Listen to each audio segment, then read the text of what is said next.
G'day, Steve here from Pacific Action Sail Systems. Welcome to the second episode of Adventures with Pacific Action. On the last episode I travelled down to Matamata Viking Kayak's headquarters and picked up a Viking Profish Reload, which will be our official demonstrator boat moving forward. Basically, what I want to do today is take you through how we installed the sail system on the Reload, and also just give you a bit of a rundown about who we are and what we do. Pacific Action's been around since 2000, started family business based in Auckland, New Zealand. Basically, we moved our factory over to Sydney in 2007. I'm actually still based in Auckland looking after sales, marketing and our dealer network. You can find Pacific Action Sail Systems in most dealers throughout New Zealand, and also mainly the east coast of Australia. We also have dealers in Ireland, South Africa, New Caledonia. If you visit our website, you'll be able to see a full list of our dealers and operators. So Pacific Action Sail Systems come in three sizes: 1 square metre, 1.5 square metre and 2.2 square metre. A range of colour combinations as well. Generally, the 1 square metre sails go onto most sit-in kayaks and small sit-on tops. This is mainly due to the weight of the kayak and also the length from where the feet mount back to the cockpit. 1.5s go onto some of the medium-sized sit-on tops and most fishing kayaks such as the Reload, and our 2.2s are generally reserved for double kayaks and canoes. Now I just want to show you what's actually involved in our kit. This applies to every kit, regardless of whether it's a 1.5 or a 2.2. The only difference being is that we changed the colour of our sail bag to match the sail fabric. So here's an example of the sail bag. So in the sail bag you have the masts and also the sail fabric.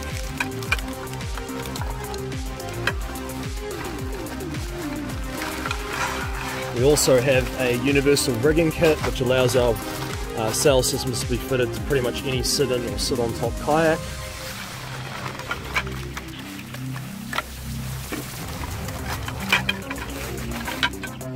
And here is the sail fabric here.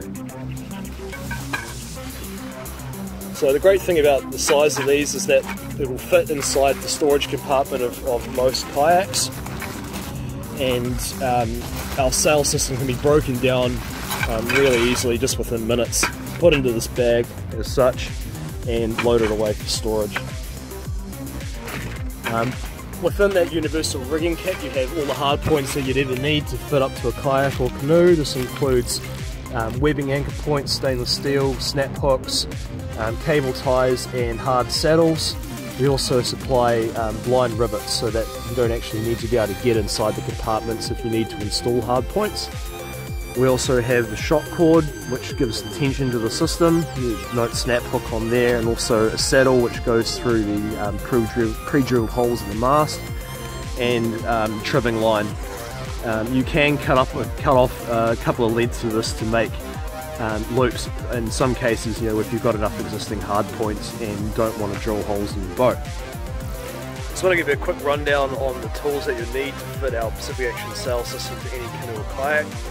So you'll need a drill, if you want to add the extra hard points, rivet gun for the rivets, Phillips screwdriver, a pair of scissors if you want to cut off a bit of trimming line to make some extra hard points, a lighter to burr the ends of that, stops the line from fraying, and a shifting spanner or socket with a 10mm head to do up the nylock nuts, which gives that position locking on the mast. The first step in putting together a Pacific Action sail system is basically just to get everything out of the bag. Once you've done that, what you want to do is put the mast fabric onto the masts. Make sure that you don't pull that too tightly, just feed it gently. For example, the 1.5 square metre has 3 mast length sections to it. and then just align the holes in the mast front to back so that you can actually see through the holes.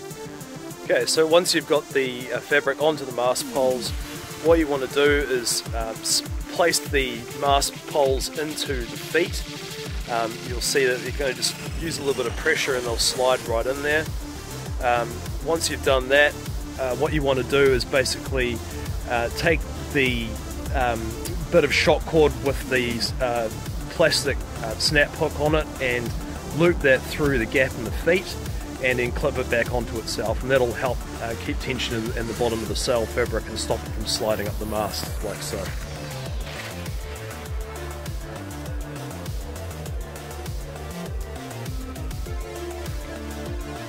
Okay, so the next part is quite important. It's basically figuring out where on the bow you'd like to have the sail positioned. We recommend at least 25 centimeters from your front shock cord forestay point to the mast feet, and that's just to give the shock cord enough tension to raise and lower the sail correctly. So here's a little bit of a look at my feet here. So you can see I've got the loop around the middle of the feet there, and here's a bit of cord that I've cut off the trimming line and trimmed the ends off. Again, just don't burn yourself, and that's not going to move and acts as a great anchor point for the shock cord without having to rivet in one of those saddles. So there's about 35 centimeters here between the mast feet and front shock cord forestay point.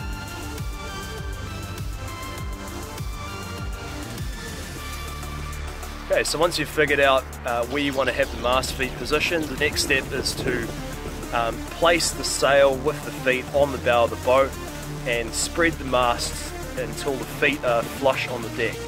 So on the Profish Reload, it has quite a gentle slope to the deck, so you don't need to open the mast out all the way, but it's really important that you get as much tension between the two masts as possible. If you don't have enough tension, it's really going to affect the performance of the sail. So in order to do that, as I said, you place the feet on the deck of the boat. So as I mentioned, there's not much of a curvature in the deck here. You just grab the two masts and pull it apart. That'll basically move the pivot points in here and spread the actual sail open. Once you've got that done, what you want to do is grab your Phillips screwdriver and tighten up these bolts here and here. And then once you're sure that you've got things right, grab that socket with the 10mm head and do up the nylock nuts, and that'll stop that from moving. So you've got that all pre-configured essentially. Then what you want to do is you'll notice that there's self-tapping screws, 4 screws here, here, and same on the other side. There's pilot holes for those, so just grab that Phillips screwdriver again, make sure that the head of that screwdriver really matches the bore of the self-tapping screws, and then do them up so they're at least a quarter of, so the head's about a quarter of the way into those grooves there, and that permanently sets the mast position, so that won't move at all. Right, so once you've got the mast and feet configured correctly, you want to add the anchor points essentially for the mast feet, and that's what stops the whole system moving on the deck. So again, this is quite important. If you have existing hard points on the side, a grab line, you can just tie off a couple of loops of cord and pass the strap, the webbing through those and buckle it up to make sure it's nice and tight. Because this is our demonstrator boat, I've decided to use our stainless steel hard points. So you can see, I'll show you where these have been positioned, and I've used the rivets to install these. So note that if you do decide to use the hard points that we supply, you will need to drill a couple of holes. So we find that for the blind rivets, a 4.5mm drill bit works really well. You only need to drill into the kayak about 3mm, so be very careful when you do that. And then grab your rivet gun and put the rivet in and then push it quite hard into the kayak, and then you obviously use the rivet gun to install the rivet. So this is an example of how to install the stainless steel hardpoint correctly. Note that there's about 3 mil from the edge of this line on the side of the kayak to the top of the head, and that lines up quite nicely with the strap there, so you get a nice clean line. And note how I've used the rivet to install that. It's very secure. And when you simply just pass the strap back through the buckle, do it up really tight, and then I've just done a couple of half hitches here just to keep the extra line out of the way. But once you have got the feet all locked down to the deck, what you want to do is pass the shackle that's on the shock cord here through the left side of the mast, and then basically take your rigging line, and you want to figure out where you want your rigging line hard points to be positioned on the boat. So the best way to do that is to actually sit in the kayak, like so. Make sure that your foot pedals are at the correct position that you want them to be. I was lucky enough on the Reload that I'm just the right size for it. And then basically you want your rearmost fixed points to be just far enough forward that you can grab them but not interfere with your paddle stroke. So the best way to do that is to hold out your outstretched arm like so. And you can see that when I put my arm down, it basically comes to the front of this rod holder point here. So you note that we've put our installed the fixed saddles with, again, just drilling these in with rivets, and they basically form the rearmost points on either side. On a sit on top kayak, what you do is when the running line comes back to those rear points, it also needs to run forward again. We suggest you put that just far enough forward so that it's out of the way but not too far forward. So this is an example of what we've done on the Reload. You can see the line basically runs here. You've got your jamming cleat, which allows you to change the angle of the sail depending on what the wind's doing, and that butts back against the snap hook here. So we've actually added again more hard points with the snap hooks, so that runs just past the rudder pedals, across between the tackle pod and the front hatch cover, to another hard point on this side, and then back here to the other rear hard point, and then runs up, and you basically tie this off here at the shackle, which you also need to put through the mast, hole of the mast section. Cool, so once you've got your hard points installed, the next step is to basically try and get the correct amount of tension in the sail system. Again, this is quite important because it will affect how the sail is raised and lowered. So in order to do that, what you want to do is basically untie the trimming line off the sail temporarily, and clip on the bungee to your front forestay point here, and then get a bit of tension in that, and then tie off a temporary knot on the shackle. And once you've done that, what you want to do is fold the sail together like so, and then lay that down against the deck. Just wrap it up. So you want quite a bit of tension, as I mentioned, in the shock cord. This should be pretty hard to lift up. You can see it's loaded up pretty good there. So the idea being that when it's down, all you have to do is just let go of it and it will flick up by itself.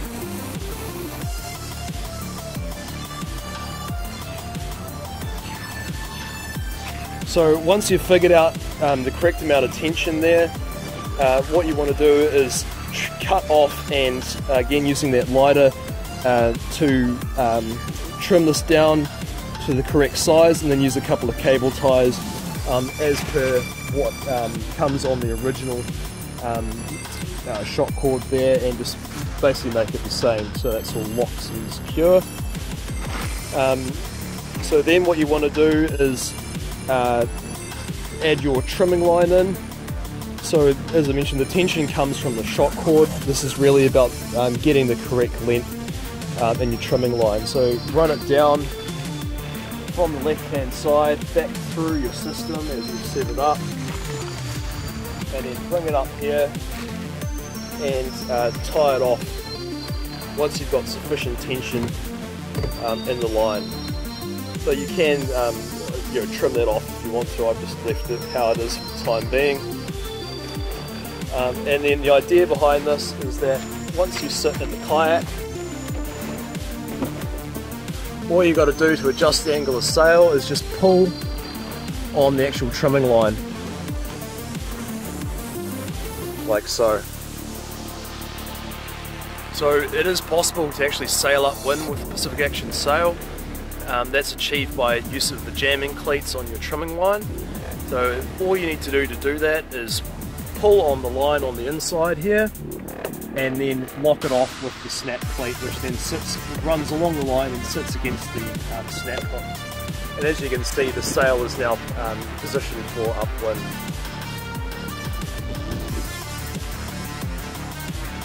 Now it's very easy to raise and lower the sail.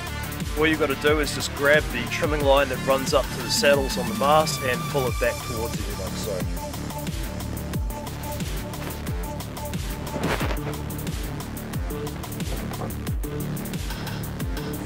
Just grab the mast, wrap up the sail,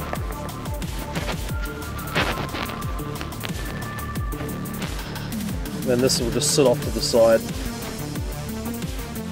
like this. Once you've got the sail folded down, we actually supply another length of shock cord with a plastic snap hook on it.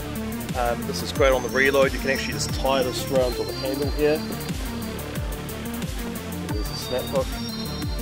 And all you've got to do is just loop that round the sail, then it'll hold it down out of the way. Takes about 2 seconds. There we go. You can put a double loop in it, will hold it down a little bit more. And then to release, all you've got to do is just undo that same snap hook, and then whoop, up she goes.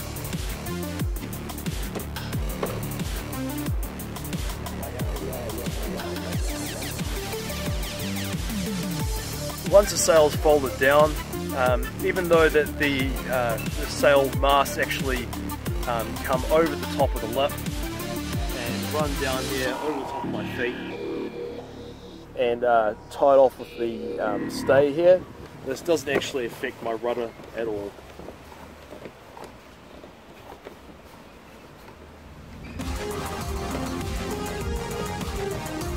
You'll also notice that when the sail's in the down position, because it's been secured against the side of the hull, it doesn't actually affect paddling at all either. It's down nicely out of the way.